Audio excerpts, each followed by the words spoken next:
Beleza, o Arcos Notícias hoje está aqui na paróquia de Santo Antônio e com a grata satisfação de estar conversando com o Dom Aristeu, que é o bispo da Diocese de Luz. Dom Aristeu, muito obrigado por ter disponibilizado um tempinho para estar conversando com a gente. Um prazer.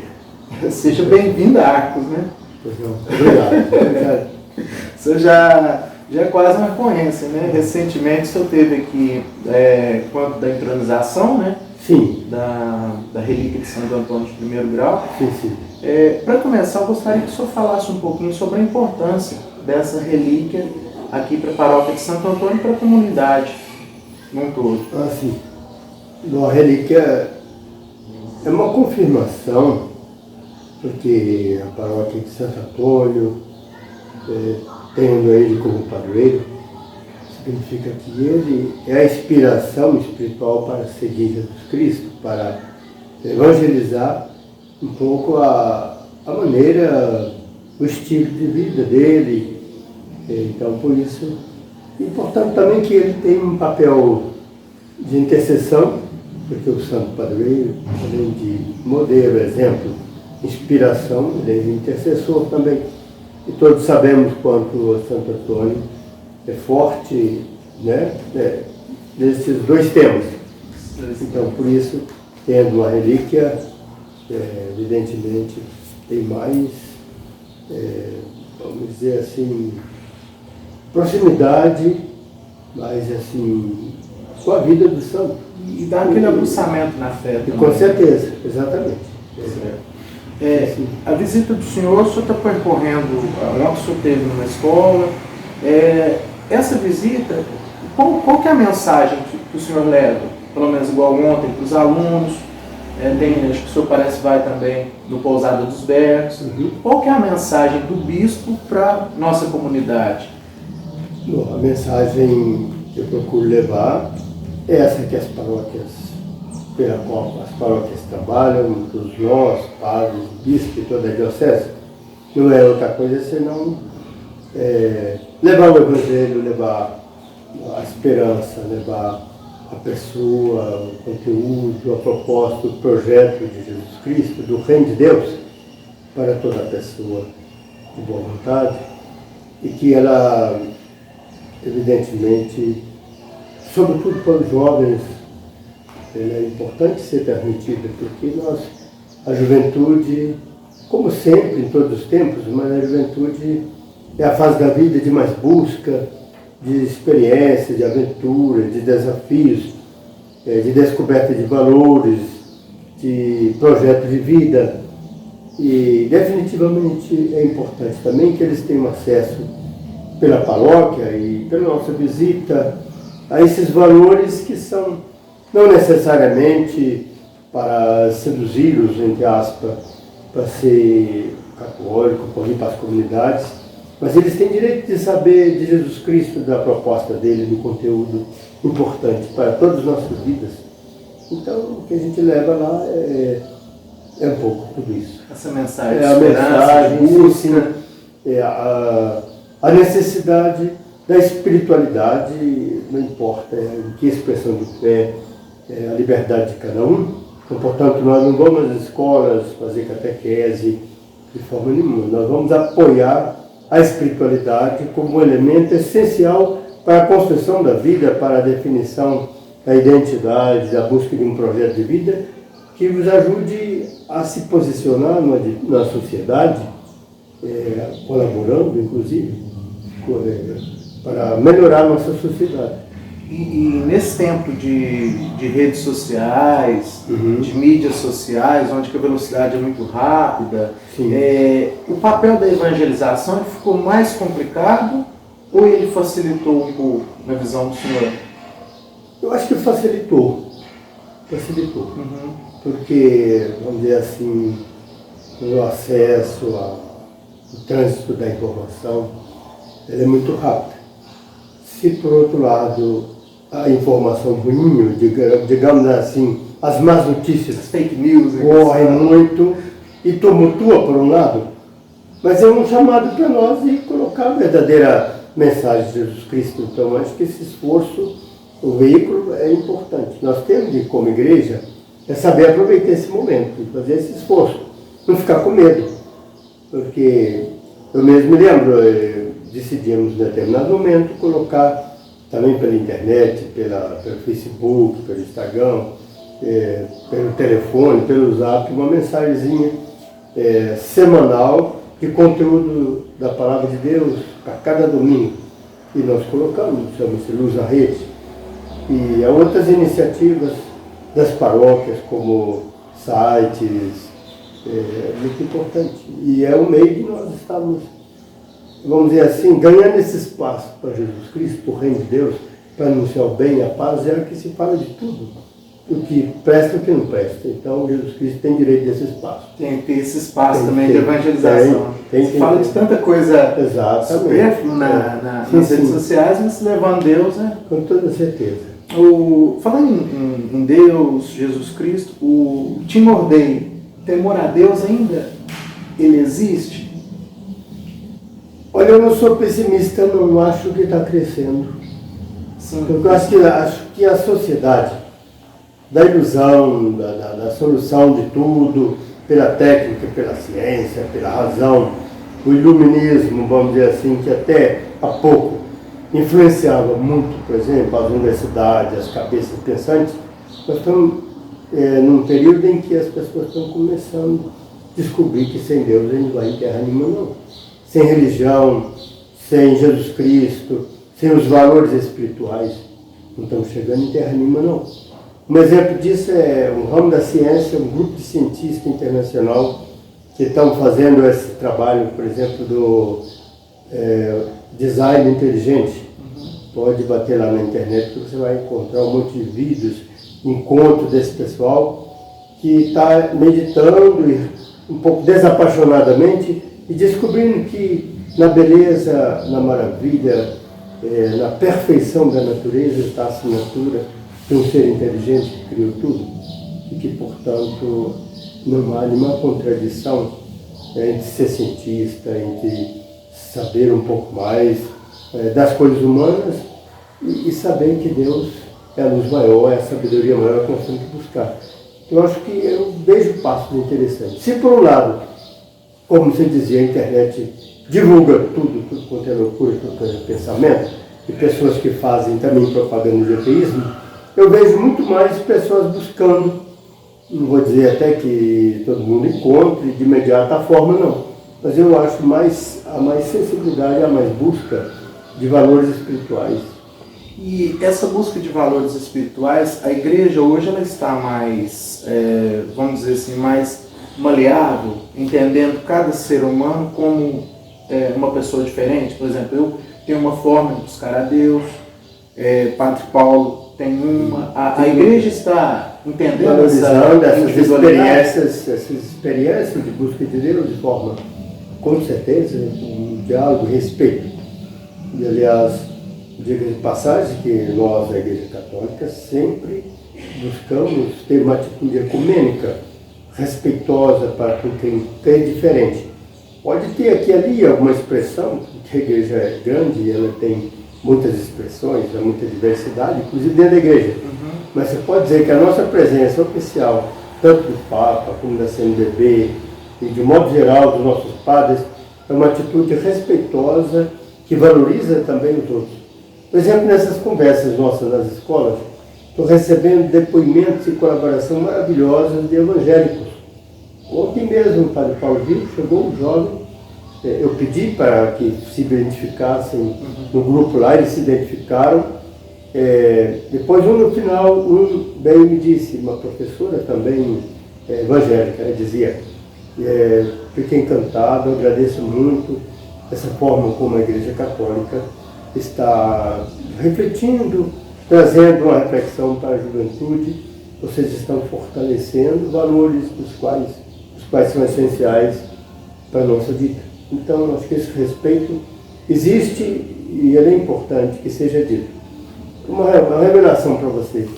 Quem, por exemplo, chama os evangélicos de evangélicos partiu da atitude ecumênica da igreja, porque o nome tradicional de quem é protestante, e nós passamos a cultivar uma atitude respeitosa e cunhamos salvo engano, mas eu acho que é isso mesmo, o pastor Paulo pode me assessorar aí, isso saiu desse cultivo do ecumenismo, do respeito da nossa parte. Com o evangelho. Cunhar a palavra, tratar de evangélico. A gente nunca fala diferente, protestante, outros nomes, não. Porque todos acreditamos em Jesus Cristo, temos o evangelho como base. Sim. Dom Aristeu, a igreja, ela sobreviveu a muita coisa, né? Ao longo de todos esses mais de 2.000 anos. Mais de 2.000 anos. Você pode me apontar quantas instituições sobreviveram mais de 2.000 anos? Não. Você tem tempo de pensar. Como você tem de pensar? O senhor me permite pensar até daqui uns 10 anos? Pois é. O que você queria dizer? Então, eu tenho minha interpretação disso. A igreja está sobrevivendo esses 2.000 anos aí. Isso é uma prova que ela é realmente a igreja revelada por Jesus Cristo? Olha, pelo menos eu te digo que por nós humanos ela não existia, mas não.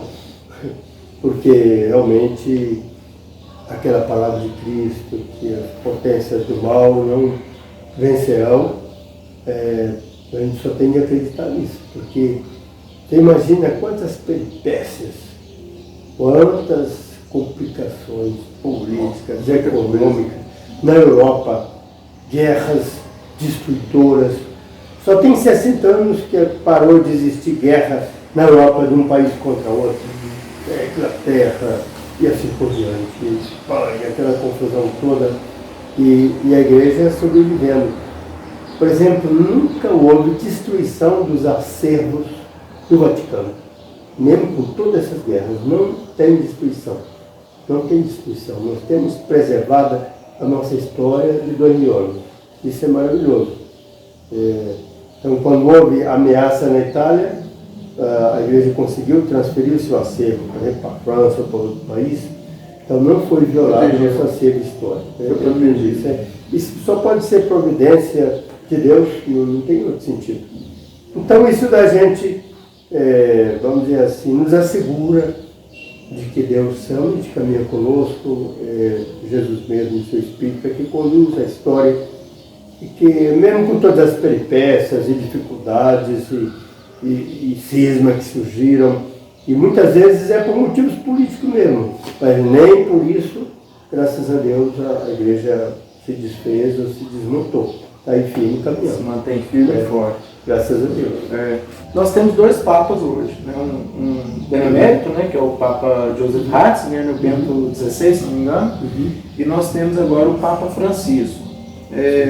Isso impactou de alguma forma o bispado ou a igreja? O senhor tem, o que o senhor pode dizer sobre isso? Porque até assim, pelo que eu já vi da história, acho que nunca tinha acontecido isso, né? 2 papas, um em vida, renunciar para... Sim. Então tem elementos interessantes aí que você coloca nesse fenômeno do Papa. Então, primeiro, o fato de um Papa renunciar tem poucos testemunhos na igreja. Tem tido, já houve, como o Papa mesmo já foi dito, que o Bento XVI já foi rezar no túmulo de um deles que renunciou. Então, isso é vamos dizer assim, é uma inspiração do Espírito Santo e mostra que a igreja também tem um discernimento de atualizar-se, de perceber um pouquinho o momento, a renúncia do Papa Bento, ela, mesmo aos olhos da humanidade, aos olhos humanos, eu já vi tantas pessoas dizerem isso, e nossa igreja também percebeu, foi um dos maiores atos de governo, de grandeza dele e de discernimento do Espírito Santo. E alguém dizer que poderia esperar de todo mundo, menos dele, que tem sido uma pessoa assim, que tem sido um defensor ferrenho da doutrina, da igreja, vamos dizer assim, da boa tradição, ele perceber que a função dele é maior do que ele. E chegou um momento que ele não podia mais, não tinha condição de corresponder às exigências, às demandas, tanto da igreja quanto da sociedade. ele percebeu o limite dele e falou, não, prepara o caminho, mas você, João Batista, eu vou entregar para outro. Então, nós vimos nesse uma providência maravilhosa, um belo testemunho. E o fato de ter, você falava, nós temos 2 papas. De fato, não temos 2 papas, nós temos um papa, que é aquele que está em exercício. O Papa Bento, ele é emérito, e ele não tem nenhuma função mais, nenhum poder, sim, ele é simplesmente um emérito que cumpriu sua tarefa e está ali de apoio, porque, afinal de contas, ele merece, pela contribuição que ele deu, e ser cuidado, ele tem seu lugar e contribui com os espíritos, mas assim, agora é com o testemunho dele pessoal como bispo emérito. Ele não é o Papa emérito, ele é um bispo emérito de Roma, como em todas as dioceses tem esse bispo emérito. E não é por isso que vão tirar dele o título de Papa, porque ele de fato exerceu como bispo de Roma o papado, né? Mas eu não vejo nenhum problema disso. O Papa Francisco se lida muito bem com isso, ele também sabe bem o seu lugar. Eu acho que o problema às vezes é de algumas pessoas, sei lá, de cabeça ruim, me desculpa, até de dentro da igreja, que lidam mal com isso, quer fazer essa, como se fosse uma disputa, uma concorrência, uma intriga, mas isso é muito humano, eu acho que, me desculpe, isso é fofoca humana, é leitura humana. Do ponto de vista da nossa igreja, não existe nada, nenhuma coisa influenciável para o serviço do Papa. Pelo contrário, um apoio, ele é uma partilha, ele é um amigo, um suporte para o Papa Francisco. E, a meu ver, muito discreto, 10, assim, Bento, porque realmente ele está dando um testemunho muito bonito da compreensão da igreja e da compreensão daquele que está no título, que é o Papa Francisco. O Papa Francisco, quando ele foi eleito, ele continuou, ele não viajou, foi para lá nenhum. Sim. Aí dizem que o Papa João Paulo, assim que foi eleito, pegou um avião, foi lá para a Polônia. E aí os comentários é que o Papa Francisco hoje ele fala dessa universalidade da igreja, né? E parece que ele está conseguindo implantar isso, né? Que a gente vê até aqui na cidade, que acaba que reflete. Por exemplo, essa visita paroquial do senhor, ele fala dessa universalidade da igreja. Sim. Mas nós acabamos de falar agora mesmo, né, Padre Paulo, a questão, vamos dizer assim, da mão divina do Espírito que conduz a igreja. O Papa Francisco, ele entendeu que a contribuição dele não era nem ser exatamente João Paulo II, nem ser o Bento, mas que ele tinha de ser missionário, ele tinha de dar uma contribuição própria que o tempo exigia. E todos falavam nesse tempo de Papa o Santo João Paulo II, ele estava muito preocupado com os problemas do mundo, ele ia à ONU, em qualquer lugar, estava sempre viajando, mas teve pouco tempo de cuidar um pouquinho internamente. E não é escândalo que eu vou dizer que havia problema no banco da igreja, havia isso, havia aquilo, e ele estava, vamos dizer assim, voando. Porque naquele momento era preciso. Era necessário. Porque o desequilíbrio da sociedade era tão grande, havia aquelas brigas de América do Norte e leste-oeste, então ele precisava estar mais presente. Mas com isso ele não pôde fazer o serviço de dentro. O Papa Bento começou a fazer o serviço de dentro, mas sentiu o limite das forças, e o Papa Francisco foi eleito justamente para fazer essa reestruturação, essa organização, essa purificação, que não preciso nem dizer qual é, a sociedade está dizendo a toda hora. Se tem problema, vamos encarar; se tem pecado, vamos encarar; se tem corte, vamos fazer; se tem realidade, vamos enfrentar; se tem conflito, vamos enfrentar. E como ele está de fato fazendo. Mas o que é interessante é que nem por isso ele deixou de estar atento aos problemas do mundo, às dificuldades dos países. Uma prova que estava lá há pouco, ele reuniu lá a metade do Brasil para tratar de uma questão pastoral, espiritual, evangelizadora nossa.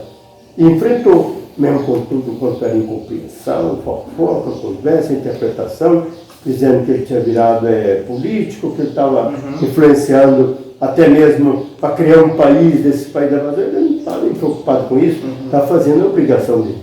Então, graças a Deus, é um sopro do Espírito, mas é um sopro, é a mão do Espírito Santo, a pessoa certa que a igreja precisa nesse momento para nos conduzir justamente nesse espírito missionário, mas esse espírito também de santidade, de purificação, de abertura, que nos liberta para colocar, vamos dizer assim, de rosto erguido, e de coração aberto e tranquilo na sociedade, sabendo que tem barreiras, tem dificuldades, tem problemas, mas nós temos um contributo, nós temos uma novidade para ser levada para o povo, que faz a gente ir sem medo e conversar com quem quer que seja, com todas as diferenças, sem pensar que nós somos dono de ninguém, nem dono da verdade, mas é verdade que temos um recado para levar.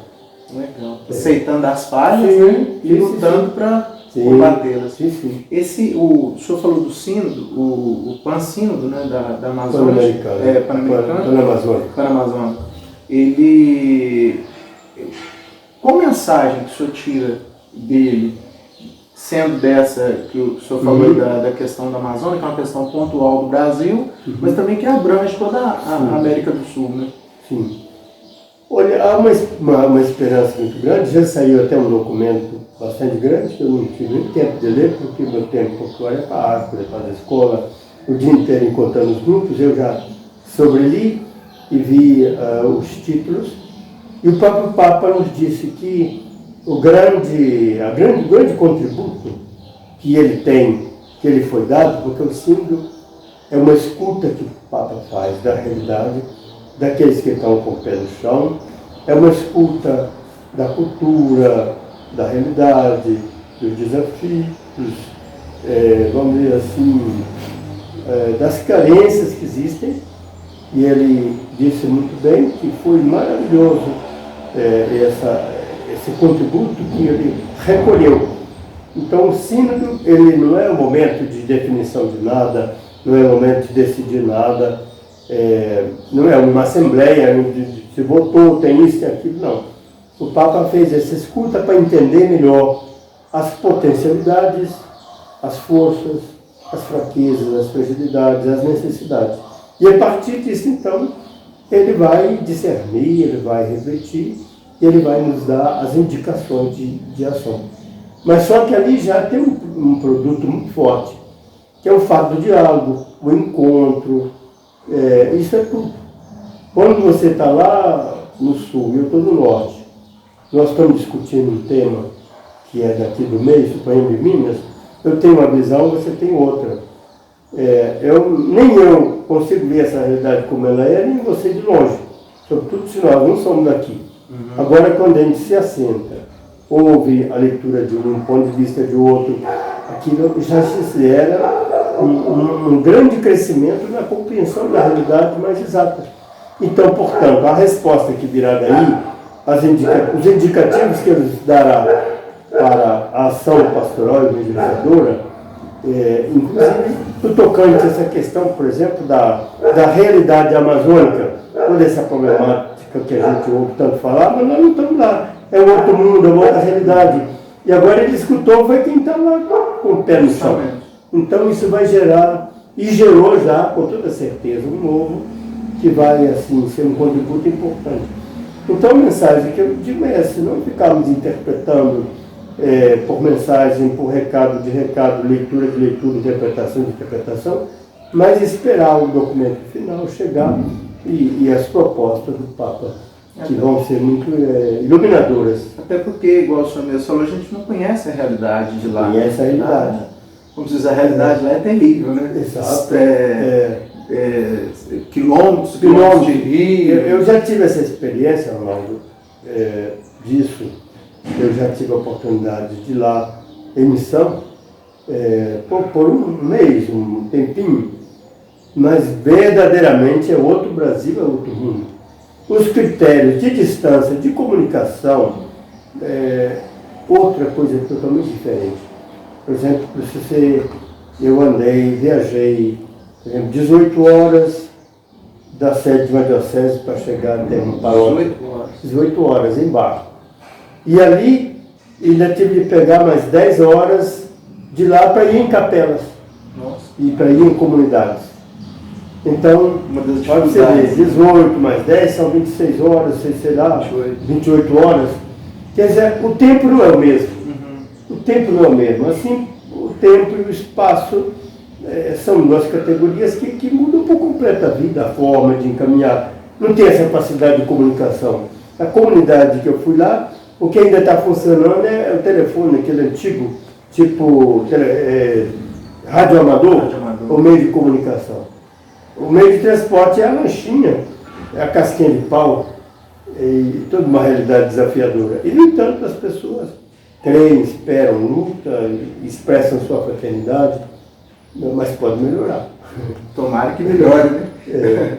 Dom Listeu. O senhor, qual que é a mensagem que o senhor passa para a população de Arcos, diante de todas as dificuldades que a gente vê no mundo, até as nossas aqui, que nós temos as nossas dificuldades pontuais também? Sim. Qual que é a mensagem que o senhor pode passar para a gente nesse momento? Uma primeira mensagem que já vem dessas conversas, desses encontros, eu já tive 6 ou 7 dias na paróquia no Senhor do Carmo, encontrei muitas pessoas, muitos grupos, muitas comunidades dentro da igreja e também fora, na sociedade. Inclusive a reunião com as autoridades e com as pessoas interessadas e implicadas na questão, por exemplo, da Santa Casa. Então, de uma forma geral, o que eu ouvi as pessoas dizerem, e o desejo e a demanda delas é que a sociedade civil participe mais, faça mais presente. Não delegue a família para a escola, não delegue a população só para as autoridades das questões. Tem de todo mundo estar junto. As entidades precisam estar mais em sintonia. A família fortalecida, unida à escola, a comunidade religiosa, católica, evangélica, não importa, precisa, e as diferentes expressões de comunidade juntos das autoridades para encarar bem a discussão dos problemas e encontrar solução. Porque se a comunidade cruzar os braços, pensar assim, está difícil, não dá, os políticos não dão conta, as autoridades não vão resolver, e fica lá, não levar. Quando as autoridades convocam uma reunião, não comparecem, não dão sua contrapartida, não expressam o seu apoio, então nós vamos correndo o risco de nos desagregar. E aí vêm os problemas. Crescem os problemas sociais, crescem os problemas de segurança, crescem os problemas, enfim, da criminalidade. Então nós não podemos. Você sabe e ouviu esses dias, uma questão de 1 mês e meio, 2, que Arcos está sendo muito assaltada pela questão do crack, das drogas. Foi citado como uma das capitais do Centro-Oeste, Luz, Arcos, não sei se Lagoa, claro que dá pela proximidade, e se Arcos e a região toda está sendo também afetada, evidentemente. Abaeté. Então, significa que as forças do crime estão unidas para fazer o seu ataque à sociedade. E nós precisamos, sem medo, com coragem, com generosidade, com responsabilidade, apoiar nossas autoridades, pedir para que elas saiam também de trás dos gabinetes e venham conversar, venham ouvir o povo. Olha, nós estamos dando exemplo, estamos fazendo essa parte. Né? As paróquias, todas as paróquias, a área pastoral, nós vamos estar aí nas ruas, visitando as comunidades, visitando escolas e um pouquinho ouvindo o povo e dando nossa mensagem. Eu acredito então que as autoridades, todas precisamos de ter essa atitude, de sair de trás do gabinete, do escritório e escutar mais o povo para a gente fortalecer a esperança do povo. O povo também precisa acreditar mais e se unir mais. E quando convocado, aparecer. Nós falamos dessa questão da Santa Casa, por exemplo. A sociedade precisa de converter, dizer, aquilo lá não resolve, aquilo lá não vai para frente, um pessimismo assim prejudicial e que favorece um comodismo e até mesmo uma consciência tranquila, e como não é problema nosso, vamos cruzar os braços. E quem é que vai perder com isso? É a própria sociedade. Então, eu acho que essa contrapartida, dou um exemplo concreto. A prefeitura, os municípios têm de formar os conselhos. Esses conselhos têm de ser paritários, metade do governo, metade da sociedade. É uma luta para se montar esses conselhos a parte da sociedade. Porque as pessoas não estão querendo muito se dedicar em trabalho voluntário. Não estão querendo ser incomodadas. Essa é a verdade. Então nós precisamos de valorizar isso, porque afinal de contas o problema da cidade, o problema da sociedade não são das autoridades, não. Elas também. Mas o bem comum, a paz social, ela é fruto de todo mundo junto. E os primeiros interessados é o popular, é a sociedade, é a comunidade. Então tem que dar contrapartida. Eu penso assim. Né? Seria o lema de São Benedito, ora e labore, né? Rezar e trabalhar. Rezar e trabalhar. E para cima também. E assim, vamos dizer assim, cultivar o voluntariado, a corresponsabilidade cidadã, a consciência de que a sociedade é nossa, as autoridades estão para nos servir, mas precisamos todo mundo arregaçar as mangas e ao trabalho. E acreditar na nossa sociedade. Não está tudo perdido, não ser pessimista. O mal faz muito mais notícia do que o bem. O mal faz muito mais notícia. Então, por isso, o que nós temos de fazer é noticiar mais o bem, como aliás você está fazendo. Muito obrigado. E todos os meios de comunicação nos lancemos nessa tarefa de colocar em relações os projetos de bem, de justiça, de solidariedade, e nós vamos vencer, se Deus quiser. Com certeza. Obrigado, então. Muito obrigado. Obrigado pela sua iniciativa. E parabéns pelo seu trabalho, por estar incentivando e apoiando as paróquias, os padres, as comunidades. É isso aí. Estamos aí para servir também. Bom obrigado, Padre Paulo, tá? Bom sucesso. Obrigado, senhor.